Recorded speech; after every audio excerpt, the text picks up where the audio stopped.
Today we're going to focus on the passive voice verbs that are in Latin. We have 5 things here that we need to know in order to have success with the passive voice. Number 1, we need to know what the passive voice is in English. So we need to know some English examples of the passive voice as well. Number 3, personal endings that create the passive voice. Active voice endings that we've had are O, S, T, Noose, Tease, and Unt. We've had these since like week 2. All of these guys are active voice. The passive voice has its own endings. We need to know how to recognize the passive voice in translation. And finally, we need to know how to conjugate the passive voice as a whole. Now we're going to focus on the present system. We'll leave that perfect system for later. Number 1 says, what is the passive voice? Well, normally, the subject of the sentence does the action. In this case right here, Tom, who is the subject of the sentence, kicks the ball. And we know that this is a subject, this is a verb, and that this is the direct object. The ball receives the action from Tom. So in this sentence, Tom is the subject, and he is the doer, and that's the key word. He is the doer of the action. We call this active voice because the subject is active in the sentence. He's doing. The subject is doing something in the sentence. So it's active. It's active. Now, the passive voice occurs when the subject receives the action. We call it passive voice because the subject of the sentence is passive. It does not do anything. Let's see what happens when we change these words around a little bit. Tom is doing the kicking. So Tom is actively kicking the ball. In order to make this passive, I have to take the actor, the doer of the action, and move it to the predicate side of the sentence. I take the direct object and move it to the subject side of the sentence. Now I have the ball kicks Tom. Well, that's not going to work because now the ball is doing the kicking. It can't happen that way. So what I do is I'm going to create the past tense by using a be verb, is. I'm going to put an ed form or a past participle form of the verb kicked. And then I'm going to use the word by to create an agent. This right here, this by Tom, is what we call an agent. And all that means is agent is doer of the action. So to create the passive voice, I had to take the direct object and make it the sentence. Make it the subject of the sentence. So by moving ball over here and making it the subject of the sentence, the ball is not doing the kicking. Therefore, it is passive. It is not doing anything. It's receiving. It's receiving the action from, in this case, it's receiving it from this agent here, from by Tom. By Tom. Tom's just still doing the kicking, but he's just been shifted over here to the other side of the sentence, to the predicate side of the sentence.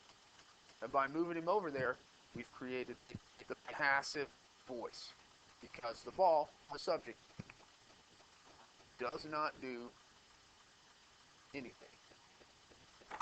It simply receives. Now, I want to clarify this because you're going to eventually start writing essays in English, English classes. The use of the passive voice is discouraged in English, basically because it takes a lot more words to say what you're going to say. If you look up here, if I say that Tom kicks the ball, if I say Tom kicks the ball, I have 1, 2, 3, 4 words.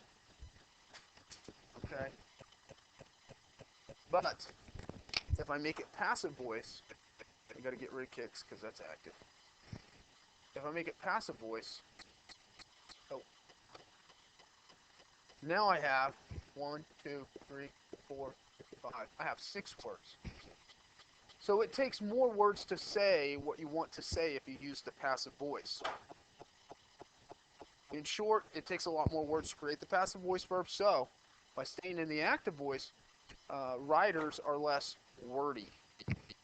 The only time that we use the passive voice in English is when we don't know who the subject is. If someone is murdered and we don't know who did it, we say he was murdered. In this case, he is not doing the action. He's not doing anything. So this is passive voice. But because we don't know who did the action, that's why in English that would be an acceptable time to use the passive voice.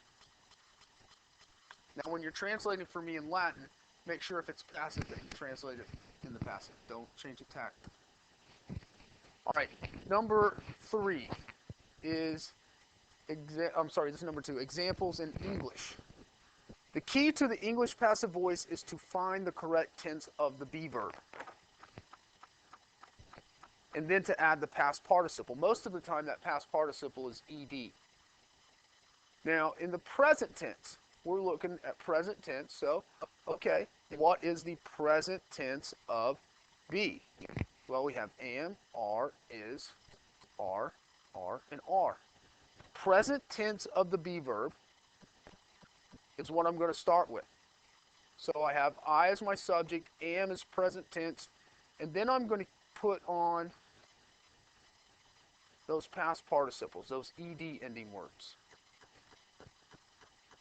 Now you do have words in English that are like are go, went, and gone.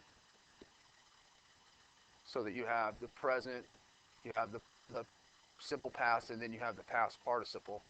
So you do have words like that that don't follow this ed format, but most of the time you're going to use the present form of be and then the ed to create the present tense passive voice. Examples are I am kicked, you are kicked, or I'm sorry, I am kicked, you are loved, he is killed, we are kicked, you all are loved, and they are killed. Those are all examples of the passive voice in the present tense. The imperfect. Remember I told you the key was to find the correct tense of be. The imperfect tense of be is was or were. So I have my person first, I, you, he, we, you, they.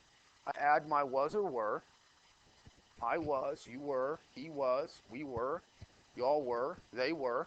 And then again I'm going to put my past participle form on the end of those. So imperfect tense for English in the passive voice, I was kicked, you were loved, he was killed, we were kicked, you all were loved, they were killed. Future tense, once again, I need to find the future of be. Will be is the future of be. So I start off with my person, I add my future tense of be, will be, and then I add my past participle. I will be kicked, you will be loved, he will be killed, we will be kicked, you all will be loved, and they will be killed. These are all examples of the passive voice in the present system.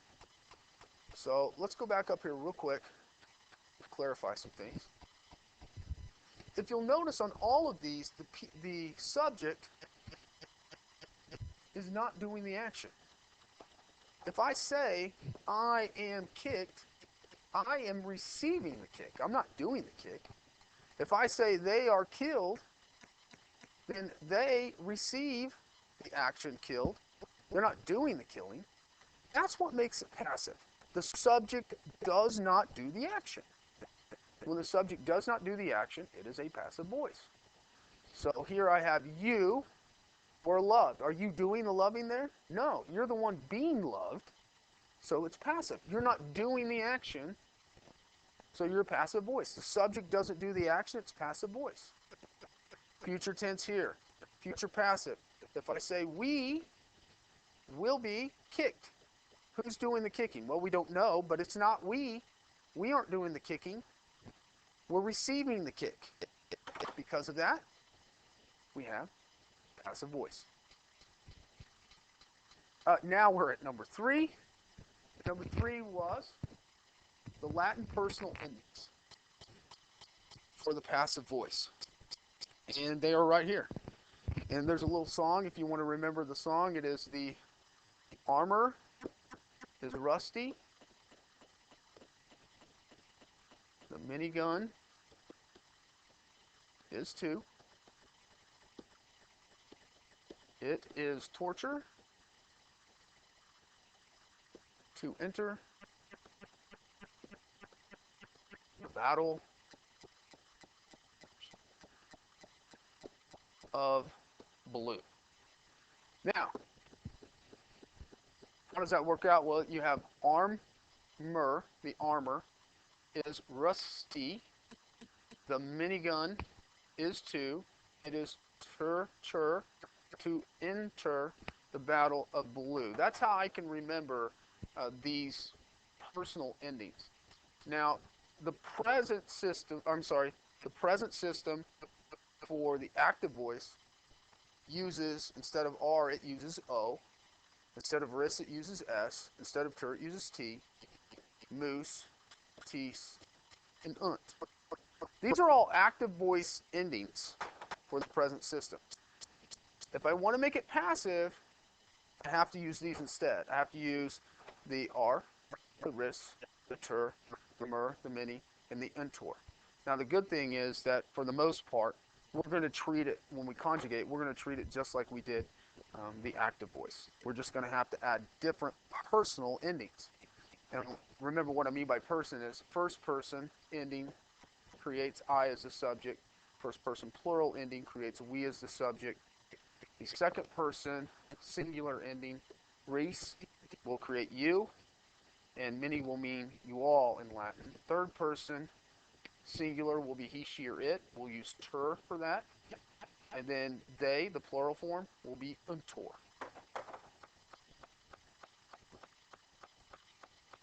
Now we'll move on to the next one, so fourth one, how to recognize the passive voice in Latin. Now, I want you to hit pause right now. I want you to read through this, try to translate it as you go, and try to recognize the passive voice when it shows up. Hit pause. Okay, hopefully you read through this. You did a good job. We have a subject, prepositional phrase, Aurelia, here's my verb. She reads under a tree. And is a conjunction. Cornelia is my subject. Cornelia sleeps. Here we have lupus as a subject. We have in agram as a prepositional phrase. Curry as a verb. We have conjunction in ubi, and we have a linking verb in sunt. So what I have here is the wolf runs into the field where they are, talking about Cornelia and Aurelia. Okay, here we have a nominative plural in puelli. So that's my subject. My verb matches, third person plural. The girls flee. It's my verb. Lupus is my subject. Sexto prepositional phrase. And oh, I've got an R there. T-U-R. That's passive voice, Coach Trammell. Yes, it is. What tense is it? It's present tense. So I'm going to use is. That's my be verb, present tense. The wolf is my subject. Is the be verb I'm looking for. This word means repel. So I want to add my past participle. The wolf is repelled. And then we have bisextus. Hopefully you were able to recognize the TUR here, which created the passive voice. And when that happens, I'll choose the correct tense of be. I add my past participle, and I get the passive voice. And then we finish off with the girls, linking verb are, and then predicate adjective. The girls are happy. Again, there are some things that can help us out beyond just looking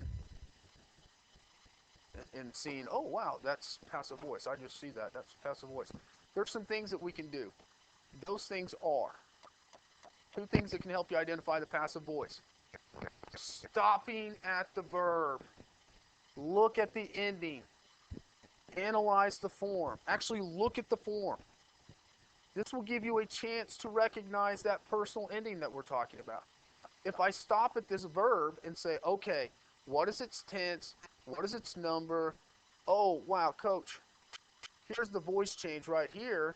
I see TUR. I know that TUR is the third person singular passive voice personal ending. I know it's third person. I know it's singular. I know it's present tense. And it's passive voice. TUR creates a passive voice. So stopping at the verb and actually looking at the ending of the verb and trying to determine its tense and its voice will actually help you. So stop at the verbs. Look at them. Number 2, recognizing that there is an ablative of agent. Well, what is that? We'll talk about that in a second. In the sentence. In the passive voice, the doer in Latin is found in the form of ob plus an ablative. When you see ob sexto, you should expect the passive voice. So as I'm reading through this, as soon as I get to ob sexto, I'm looking for a passive voice because I have here an ablative of agent. And the ablative of agent will have ob plus someone or something that can do some action. Now, I look for the passive voice. Do I get it? Yes. Remember, ob can also mean away from. So it's not always the case. But when I see ob plus the ablative, I'm going to be looking for that passive voice to see if I get it. Okay. So finally, how to conjugate. Conjugating the passive voice in the present system. I'm going to follow the same pattern that I used for the present active system. I'm going to find the stem, I'm going to add the tense marker, and then I'm going to add the personal ending. Remember that the first conjugation, the AREs, the second conjugation, long ERE, they act alike. And that the third and the fourth conjugations, they act alike as well. The only difference in this pattern occurs when you get this IRIS, and we're going to change that to ERIS when that happens. So the first thing I'm going to do, and let's start with AMO, is I'm going to find the stem. And I know that I take off the RE, and that's my stem. If I have a third conjugation, short ERE, dukara, I take off the RE, there is no long mark there, so the E goes away as well. So that's my stem for duke. So I'm going to do these one at a time for you.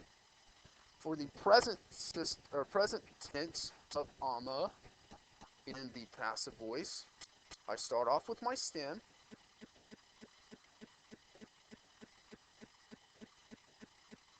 And remember in the first person singular how we don't use the AMA stem, we use the O. We're going to do that here as well. And now we're going to add our personal endings. Our personal endings are R, ris, ter, mer, mini, and untor. That's it.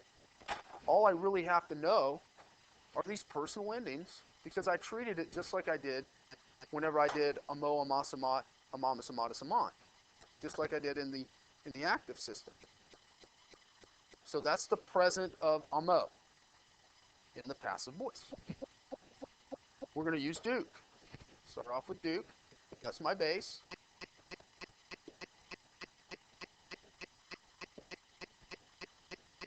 And just like in the present system, we're going to use the O here.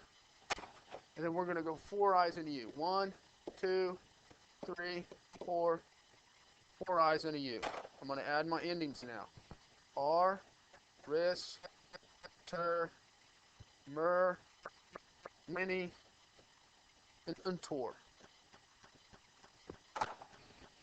Now, Coach, you told me to look out for this IRIS because you're going to change that. I am. When I get that IRIS, I'm going to change it to ERIS. So anytime that I get IRIS as my ending, I want to change it. I want to change it to ERIS. That is the present passive voice of Duco. I'm going to translate that as I is the subject, I'm not doing the action. So I'm going to choose the right be verb, which is or am in this case. I am led. You are led. He is led. We are led. Y'all are led. They are led. That's how we would translate that. So those are the two present conjugations that we'll use. I'm going to start again. This time we're going to go imperfect tense. I'm going to start with my stem, AMA, AMA, AMA, AMA, AMA. Okay, so there's my stem. Now this time the imperfect tense does have a tense marker. So we're going to use BA.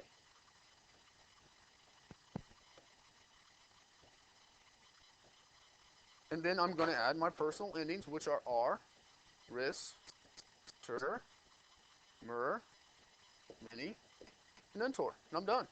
That's it. Translation: I was, you were, he, she, or it was, we were, y'all were, and they were. That's the same thing we do in the present system, or in the active system, imperfect tense. But this time we're going to add ed. I was, just like I would in the active. Add the ed. I was loved. I was loved. So I've chosen, in English, I've chosen the correct be verb tense, which is was, and then I've added my perfect participle, love. Let's do the third conjugation. Remember, third and fourth act the same. So I'm going to start off with my stem, which is Duke.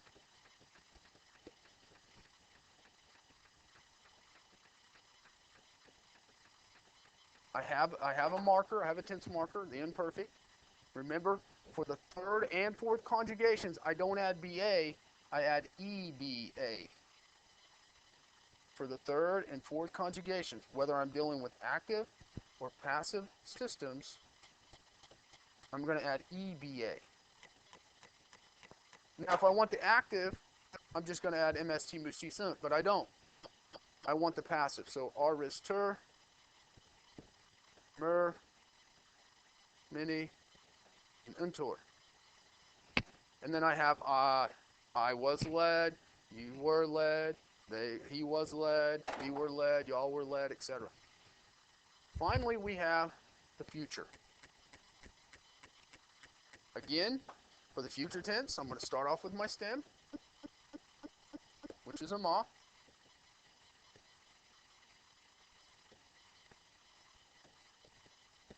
For the first conjugation and the second conjugation, remember our future was bow, beast, bit, bemis, bitus, and bunt. So I have bow. I'm going to add bi for the rest. 4 eyes. 1, 2, 3. 4 eyes and the u.